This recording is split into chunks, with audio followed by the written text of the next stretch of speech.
اسلام کا دار و مدار 5 چیزوں پر ہے۔ سب سے پہلے اعتقادات ہیں، پھر عبادات ہیں، پھر آداب ہیں، پھر معاملات ہیں، اور پھر اس کے بعد عقوبات اسلامیہ ہیں۔ سب سے پہلا عنوان اعتقادات اور عقائد کا ہے، اور عقائد اسلامیہ میں سے سب سے بڑا، سب سے بنیادی اور سب سے اہم عقیدہ توحید باری تعالی ہے۔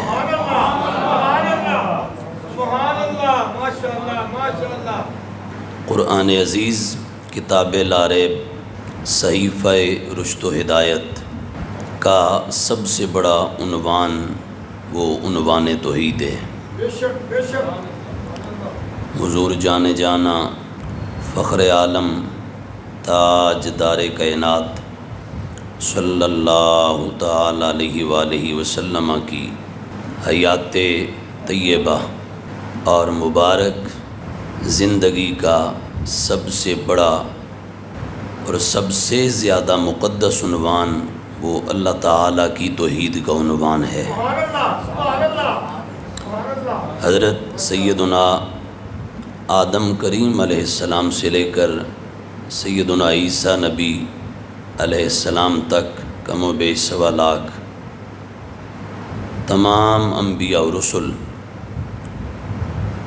انہوں نے اپنے اپنے دور میں جو سب سے بڑا خطبہ اور خطاب فرمایا، اس کا موضوع اللہ تعالیٰ کی توحید تھی۔ یہ عقیدہ اسلام کی روح ہے، جان ہے، اور سارے اسلام کا اور اسلامی تعلیمات کا دار و مدار اللہ تعالیٰ کی توحید پر ہے۔ پورا اسلام اللہ تعالیٰ کی توحید کے ارد گرد گھومتا ہے۔ اللہ جل مجدہ الکریم کسی پہ مہربان ہو جائے، اس کا خصوصی فضل ہو جائے، اور حضور جانے جانا فخر عالم تاج دار کائنات علیہ السلام کی نگاہ عنایت اگر میسر آ جائے، اور پھر اس کے نتیجہ میں عقیدہ توحید باری تعالی قرآن و سنت کے مطابق اگر کسی کے قلب و باطن میں جاگزیں ہو جائے، کسی کے دل اور دماغ کو معطر و منور کر دے، تو ایسے بندے کو اللہ تعالیٰ اسلام کے ہر گوشے کی ایسی لذت عطا کرتا ہے کہ جس کا کوئی بندہ تصور بھی نہیں کر سکتا۔ یعنی عقیدہ توحید یہ اگر درست ہے، صحیح ہے، اور قرآن و سنت کے مطابق ہے، اور کسی کو نصیب ہے، تو پھر اسے اسلام کی ہر تعلیم، اسلام کا ہر عمل اور اسلام کی ہر ایکٹیویٹی وہ لذت عطا کرتی ہے کہ جس کا اس دنیا کے کسی کارخانے میں تصور بھی نہیں کیا جا سکتا۔ اور اللہ نہ کرے اگر کسی کو عقیدہ توحید ہی صحیح نصیب نہ ہوا، تو پھر وہ ساری زندگی جو مرضی چاہے نیکی کرے، عبادت کرے، طاعت کرے، ریاضت کرے اور بندگی کرے، اسے کسی چیز کا کوئی فائدہ نہیں ہے۔ تو اللہ تبارک و تعالی اس کی خصوصی مہربانی ہے، اور نبی پاک علیہ السلام کی عنایت ہے کہ ہم آج 15ویں صدی میں، لیکن ہمیں اللہ تعالیٰ نے توحید کی وہی لذت عطا فرمائی ہے جو مکی بھی ہے اور مدنی بھی ہے، جو حرمین طیبین سے چل کر الحمدللہ تعالی ہمارے سینوں تک پہنچی ہے۔ اور آج بھی ہم اہل سنت و جماعت ایگزیکٹ اسی توحید کے عقیدہ کے لمبردار ہیں کہ جس کے سبق خود رسالت مآب علیہ السلام اور آپ کے بعد جناب صدیق و عمر، عثمان و حیدر اور 1.25 لاکھ صحابہ نے پوری دنیا کو پڑھائے تھے۔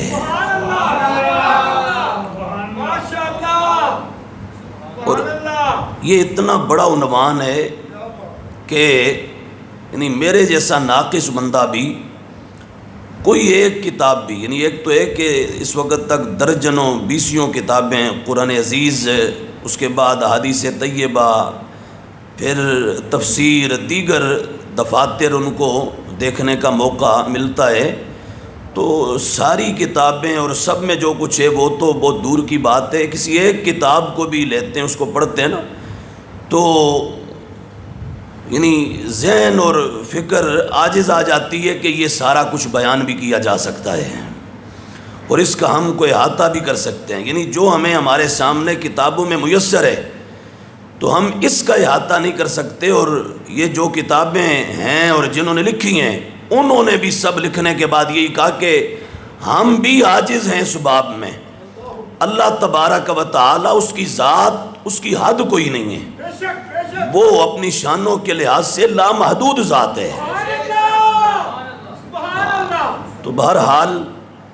جو کچھ ہمیں میسر ہے اس میں قرآن مجید ویسے تو سارا ہی اللہ تعالیٰ کی توحید کا بیان ہے، لیکن خصوصی طور پر قرآن عزیز کے اندر اللہ تعالیٰ نے ایک پوری سورت اپنی توحید، اپنی ذات اور اپنی صفات کے لحاظ سے نازل فرمائی، جسے سورۃ الاخلاص اور اسی طرح سورۃ التوحید کہا جاتا ہے۔ اس سورت کے حضرت امام فخر الدین رازی رحمۃ اللہ تعالیٰ علیہ نے تفسیر کبیر کے اندر، یہ میرے سامنے موجود ہے، تقریباً 20 نام ذکر فرمائے ہیں۔ ان میں سے کچھ کا تذکرہ ہم نے پچھلے کچھ خطابات کے دوران کیا تھا، اور اب میں نے ارادہ کیا کہ یہ سارے ہی انشاءاللہ تعالی آئندہ خطبہ جمعۃ المبارک میں کوشش کریں گے کہ ہم ان سب کو بیان کریں اور ہر ایک کی لذت تاکہ ہمیں نصیب ہو، اور اللہ تعالیٰ ہر نام کے لحاظ سے ہمیں خصوصی برکات عطا فرمائے۔ تو سورۃ التوحید اور سورہ اخلاص، یہ پوری سورت اللہ تعالیٰ نے اپنی ذات اور اپنی صفات کی توحید کے لحاظ سے نازل فرمائی ہے، اور اس کا جو سبب نزول ہے، پہلے اس کا ترجمہ سماعت کر لیں۔ اللہ فرماتا ہے قل، اے محبوب مکرم صلی اللہ تعالی علیہ وآلہ واصحابہ ووالدیک وبارک وسلم، آپ فرما دیجئے، هو اللہ احد، وہ اللہ ایک ہے، اللہ الصمد، اللہ صمد یعنی بے نیاز ہے، لم یلد، نہ اس کی کوئی اولاد ہے، ولم یولد، اور نہ وہ کسی کی اولاد ہے، ولم یکن لہ کفوا احد، اور نہ ہی اس کا کوئی ہمسر ہے۔ یہ سورہ مبارکہ، اس کا سبب نزول اور شان نزول بیان کرتے ہوئے امام فخر الدین رازی رحمۃ اللہ تعالی علیہ امت محمدیہ کے ایک عظیم امام اور عظیم مفسر حضرت امام ضحاک، ان کا ارشاد گرامی یہاں اس کی تفسیر میں بیان کرتے ہیں، فرماتے ہیں ان المشرکین ارسلوا عامر بن الطفیل الی النبی صلی اللہ تعالی علیہ وآلہ وسلم، بے شک مشرکین نے عامر بن طفیل کو نبی کریم علیہ السلام کی بارگاہ ناز میں بھیجا، اور مقصد ان کا یہ تھا بھیجنے کا، وقالو، کہنے لگے، شققت عصانا، معاذ اللہ اے محمد صلی اللہ تعالی علیہ وآلہ وسلم، آپ نے توحید باری تعالیٰ کا اعلان فرما کر، حضور نبی کریم علیہ السلام کی بعثت ہوئی نا، تو سرکار دو عالم علیہ السلام نے پہلا پیغام اس دنیا کو اور سب سے بڑا پیغام جو دیا وہ اللہ تعالیٰ کی توحید کا پیغام تھا۔ حضور فرمانے لگے قولوا لا الہ الا اللہ، اے لوگو کہو لا الہ الا اللہ۔ تو جب حضور نے یہ اعلان فرمایا تو اس پر مشرکین چین بجبی ہوئے اور معترض ہوئے، اور انہوں نے اپنا ایک نمائندہ بھیجا عامر بن طفیل نبی کریم علیہ السلام کی بارگاہ میں، اور کہنے لگے کہ آپ نے ہماری جماعت کی مخالفت کر دی ہے، اور آپ نے ہمارا جو یہاں کا ایک اجتماع تھا اور اتفاق تھا اس کی آپ نے خلاف ورزی کر دی ہے، وَسَبَبْتَ آلِهَتَنَا، اور آپ نے ہمارے معبودوں کو برا کہا ہے، وَخَالَفْتَ دِينَ آبَائِكَ، اور آپ نے ہمارے جو باپ دادا تھے ان کے دین کی مخالفت کر دی ہے۔ اب آگے کیا کہنے لگے؟ فَإِن كُنْتَ فَقِيرًا أَغْنَيْنَاكَ، کہنے لگے اگر آپ محتاج ہیں معاذ اللہ تو ہم آپ کو مالدار کر دیتے ہیں، اگر آپ کو دنیا اور دنیا کی کوئی شے اس کی ضرورت ہے، آپ کو کسی چیز کی حاجت ہے اور آپ کو کسی چیز کے لحاظ سے محتاجی ہے، اگر آپ فقیر ہیں تو ہم آپ کو غنی کر دیتے ہیں، ہم آپ کو تبنگر کر دیتے ہیں، ہم آپ کو دنیا اور اس کے خزانے پیش کر دیتے ہیں۔ انہیں کیا خبر تھی یہ تو دو جہان کو خود بے نیاز کرنے والی ذات ہے۔ ہاں، یعنی انہیں کیا معلوم کہ یہ تو وہ ہستی ہے کہ جن کا فیض تو اللہ نے خود نبیوں رسولوں کو بھی عطا فرمایا ہے،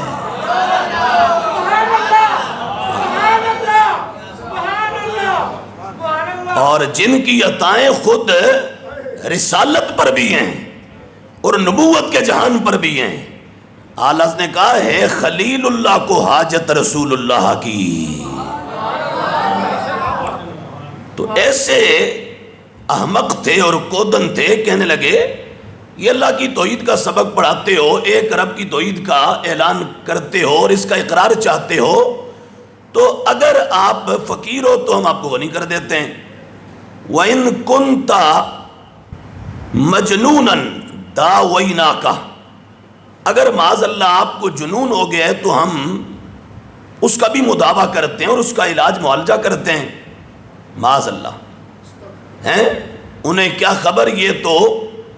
اللہ کی کل کائنات کے طبیب اور شفا دینے والے بن کے تشریف لائے ہیں۔ ان کے تو وجود مسعود سے اگر کوئی چیز لگ جائے تو اللہ اسے باعث شفا بنا دیتا ہے۔ وَإِنْ هَوَيْتَ امْرَأَةً زَوَّجْنَاكَهَا، کہنے لگے اگر آپ کسی خاتون سے کو عقد نکاح چاہتے ہیں تو ہم آپ کی شادی اور نکاح کا اہتمام کر دیتے ہیں۔ تو نبی کریم علیہ السلام فرمانے لگے فقال، حضور فرمانے لگے لست بفقیر، سنو نہ تو میں فقیر ہوں، مجھے عرش والے نے غنی کر دیا ہے، مجھے تمہارے غنی کرنے کی حاجت نہیں ہے۔ ولا مجنون، فرمایا نہ ہی میں مجنون ہوں، مجھے اللہ نے اپنی مخلوق میں سب سے بڑی عقل اور سب سے بڑا فہم اور سب سے زیادہ دانش و بینش عطا فرمائی ہے۔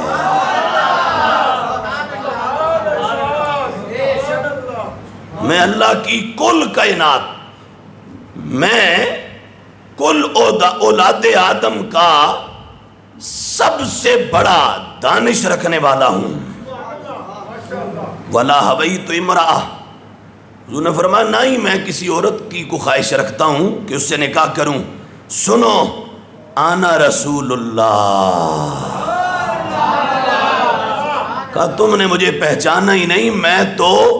عرش والے کا رسول بن کے آیا ہوں۔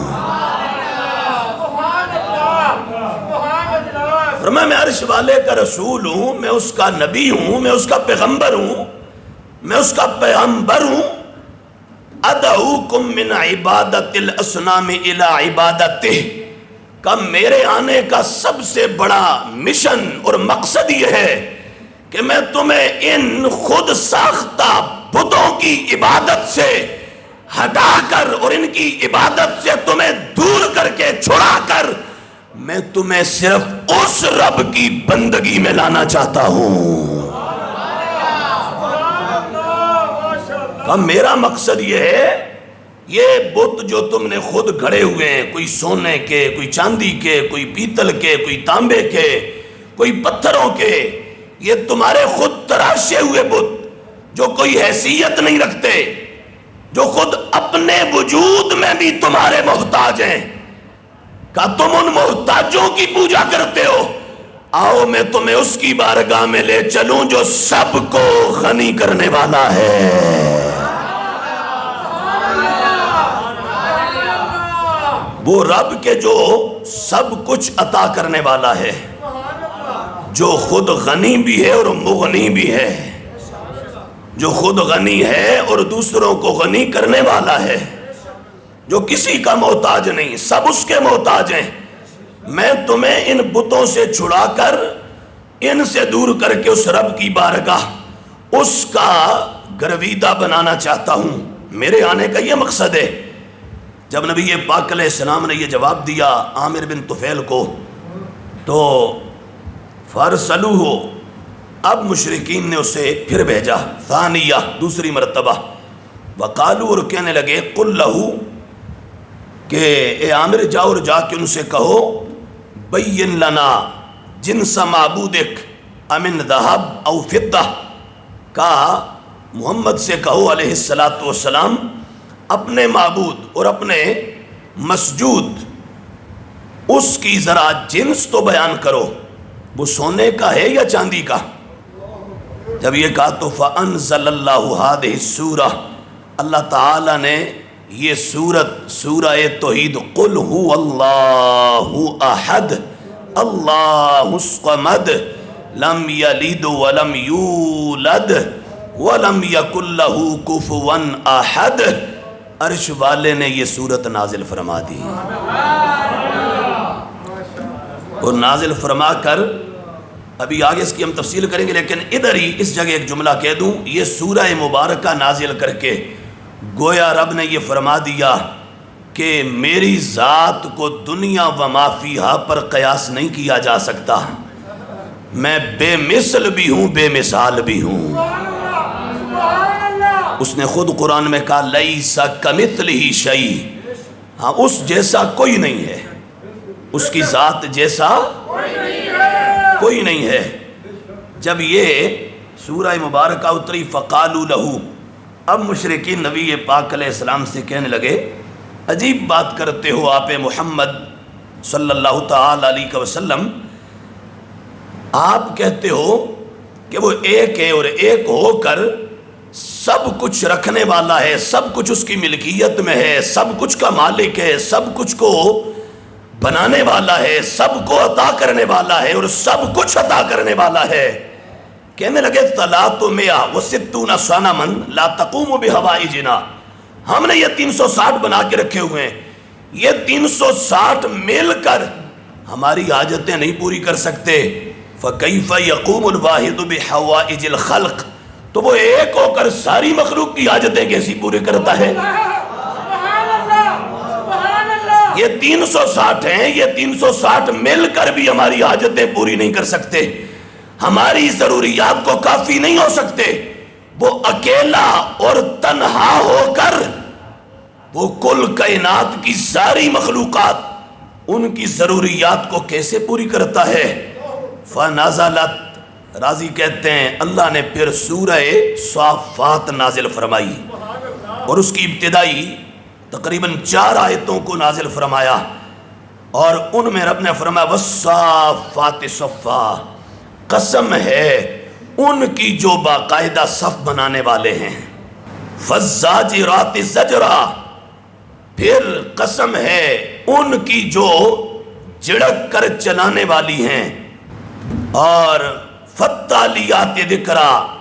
پھر قسم ہے ان جماعتوں کی جو قرآن کی تلاوت کرنے والی ہیں، ان الہکم لواحد، بے شک تمہارا معبود ضرور ایک ہے، رب السماوات والارض وما بینہما ورب المشارق، آسمانوں کا بھی وہی رب ہے، زمینوں کا بھی وہی رب ہے، آسمان اور زمین کے درمیان جو کچھ ہے اس سب کا بھی وہی رب ہے، اور فرمایا رب السماوات والارض وما بینہما ورب المشارق، فرمایا تمام جہتوں کا بھی وہی رب ہے۔ مطلب ان آیات کے اندر سادہ اور آسان یہ اللہ نے فرمایا کہ کیا تم میری ذات کے لحاظ سے یہ کہتے ہو کہ وہ اکیلا ہو کے کیسے کرتا ہے؟ فرمایا یہ سب کچھ کا مالک میں ہوں، اور میری ذات وہ سب کچھ کی ملکیت اس کے پاس ہے، اور یہ ساری کائنات فرشی ہو یا عرشی، اور اس کے درمیان جو کچھ ہے یہ ساری جہتیں، یہ ساری سمتیں، یہ طرفیں، یہ سب میری ملکیت میں ہیں۔ اب یہ آیات بینات اللہ تعالیٰ نے نازل فرمائیں، فَأَرْسَلُوهُ أُخْرَى۔ امام راضی کہتے ہیں مشرکین نے عامر بن طفیل کو پھر ایک مرتبہ بھیج دیا، وقالوا، اور کہنے لگے بین لنا افعالہ، اب ہم سے یہ بیان کرو، بتاؤ ہمیں تمہارے رب کے افعال کیا ہیں، وہ کیا کرتا ہے؟ تو اس پر فنازل، اللہ تعالیٰ نے یہ آیہ کریمہ اتاری، اِنَّا رَبَّكُمُ اللَّهُ الَّذِي خَلَقَ السَّمَاوَاتِ وَالْأَرْضِ، کہا میرے رب کے ویسے تو افعال بہت ہیں، تم کیا ان کا احاطہ کر سکتے ہو؟ کہا بے شک میرا رب، تمہارا رب وہ ہے جس نے تمام آسمانوں اور زمین اور ان کے درمیان جو کچھ ہے سب کو پیدا فرمایا ہے۔ یہ ہے جو وہ میرے رب اور تمہارے رب کا فعل، اور یہ ہے اس کی قدرت کی کاریگری۔ اب یہ جب نبی پاک علیہ السلام نے بیان فرمایا تو اس کے بعد پھر مشرکین مکہ، وہ شرک اور بت پرستی کرنے والے، وہ خاموش ہو گئے اور گویا وہ عاجز آ گئے اللہ تبارک و تعالی کی توحید اور وحدانیت اس عقیدہ سے مقابلہ کرنے کے لحاظ سے۔ تو اس سورہ مبارکہ کو اللہ تعالیٰ نے، ایک تو امام راضی نے فرمایا کہ مشرکین ان کے اس استفسار کے موقع پر اللہ نے سورت کو نازل کیا، اور دوسرا ایک اور سبب نزول یہاں بیان کیا، اور وہ یہ کہ فرماتے ہیں حضرت عبداللہ بن عباس سے روایت ہے کہ ان الیہود جاؤ الی رسول اللہ ومعہم کعب بن الاشرف فقالوا یا محمد ھذا اللہ خلق الخلق فمن خلق اللہ، فغاضب نبی اللہ علیہ السلام فنازل جبریل فسکنہ وقال اخفض جناحک یا محمد فنازل قل هو اللہ احد فلما تلاه علیہم قالوا صف لنا ربک کیف عددہ وکیف ذراعہ فغاضب اشد من غضبہ الاول فاتاہ جبریل بقولہ وما قدر اللہ حق قدرہ۔ فرمایا دوسرا ایک نزول یہ ہے کہ یہود آئے کعب بن اشرف جو ان کا ایک گرو تھا، اس کو ساتھ لے کر نبی پاک علیہ السلام کے پاس، کہنے لگے اے محمد اللہ تعالیٰ اس نے ساری مخلوق کو پیدا کیا تو خود اللہ کو کس نے پیدا کیا ہے؟ جب یہ سوال کیا نا تو نبی پاک علیہ السلام سخت غضبناک ہوئے، اتنا غضبناک ہوئے کہ فوراً جبریل علیہ السلام حضور کی بارگاہ میں حاضر ہوئے،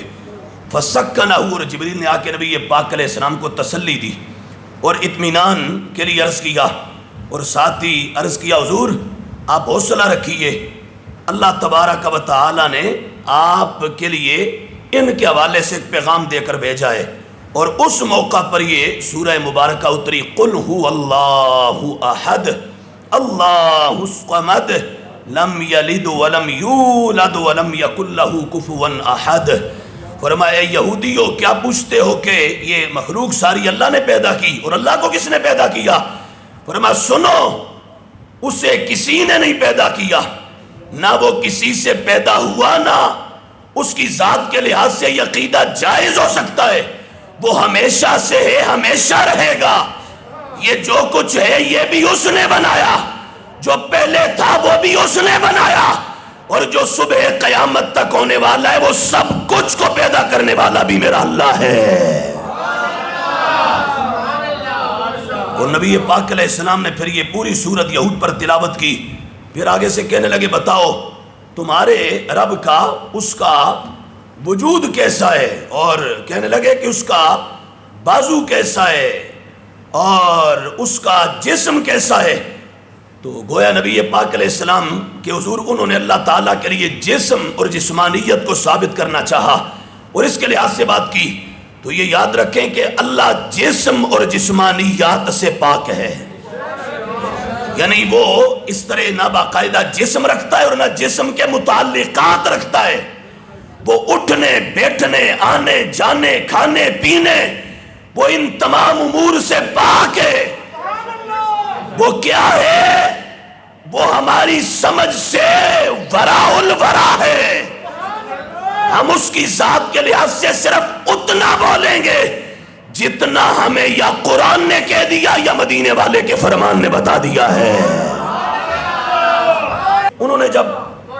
یہ کہا تو نبی پاک علیہ السلام ان کا جو پہلا سوال تھا اس پر جو غضبناک ہوئے تھے اس سے بھی زیادہ غضبناک ہوئے. تو اب جبریل علیہ السلام نے پھر حضور سے عرض کیا محبوب آپ حوصلہ رکھیے وما قدر اللہ حق قدری. انہوں نے اللہ کی قدر پہچانی ہی نہیں ہے. جیسی اس کی قدر کا حق تھا انہوں نے اس کا احاطہ ہی نہیں کیا. اسی طرح ایک اور سوال بھی یہاں تیسرا ہے، وہ بھی میں پورا کر کے ساتھ ہی ختم کرتا ہوں. حضرت عبداللہ بن عباس کہتے ہیں کہ نجران کے عیسائیوں کا نصرانیوں کا ایک وفد آیا حضور کے پاس. انہوں نے آ کے کہا صف لنا ربک امن زبرجد او یاقوت او ذہب او فضہ، کہ آپ کا رب زبرجد کا بنا ہوا ہے، یاقوت کا بنا ہوا ہے، سونے کا یا چاندی کا بنا ہوا ہے، کس کا بنا ہوا ہے؟ نبی علیہ السلام نے فرمایا ان ربی لیس من شیء، میرا رب کسی چیز کا نہیں بنا ہوا، ان میں سے کوئی چیز میرے رب کی ذات سے نسبت نہیں رکھتی. قال لأنہ خالق الاشیاء، ان سب چیزوں کو میرا رب پیدا کرنے والا ہے، وہ ان میں سے کسی چیز کے نہیں بنا ہوا. کائنات کی کوئی شے اس ذات وحدہ لا شریک کی ذات سے نسبت نہیں رکھتی، کوئی تعلق نہیں رکھتی. تو اس موقع پر یہ سورہ مبارکہ اتری. تیسرا قول یہاں پر یہ ہے. اور اب ان سب کو جمع کریں تو پھر نتیجہ یہ نکلتا ہے کہ شروع میں آغاز میں نبی پاک علیہ السلام نے جب اللہ کی توحید کا اعلان کیا تو مشرکین نے اس پر یہ استفسار کیا، تو نبی پاک علیہ السلام پر یہ سورہ مبارکہ اتری. حضور نے اس کو باقاعدہ پھر سنایا پڑھا اور اس کی روشنی میں اللہ تعالیٰ کی توحید کو دنیا والوں کو سمجھایا. پھر جب مدینہ منورہ سرکار تشریف لے گئے تو وہاں چونکہ قرب و جوار میں یہود آباد تھے تو وہ آ گئے. انہوں نے پھر دوسری مرتبہ یہ سوال کیا تو ان کے سامنے بھی سرکار نے اللہ کی توحید کے عنوان کے لحاظ سے اس صورت کو رکھا. پھر ایک وقت کے بعد نصرانیوں کا نجران کے علاقے سے ایک وفد آیا، انہوں نے سوال کیا تو سرکار نے ان کو بھی یہی صورت سنائی اور سنا کر گویا کونین کے تاجدار نے یہ بتایا اللہ تبارک و تعالیٰ کی توحید. ویسے تو وہ پورا قرآن ہے لیکن اللہ کی توحید کے لحاظ سے اگر آپ نہایت دلکش خوبصورت جامع اور نہایت بے مثال اور اگر ایک مختصر اگر سبق پڑھانا چاہتے ہو تو وہ سبق یہ ہے کہ دنیا والوں کو کہو اور اب کی توحید تو میں یوں پڑھاؤں قل هو اللہ احد اللہ الصمد لم یلد ولم یولد ولم یکن لہ کفوا احد. کہ میرا رب وہ ہے، میرا رب وہ ہے جو ایک ہے، جس کو کسی نے نہیں بنایا، مطلب وہ کسی کا محتاج نہیں ہے، اس نے سب کو پیدا کیا، سارے اسی کے محتاج ہیں، اس کا کوئی ہمسر نہیں ہے، اس کے برابری کا کوئی تصور اور خیال بھی نہیں کر سکتا. ہاں شرط یہ ہے کہ اس کے ہاں تھوڑی سی بھی اگر کوئی عقل ہو، فہم ہو، دانش اور بینش ہو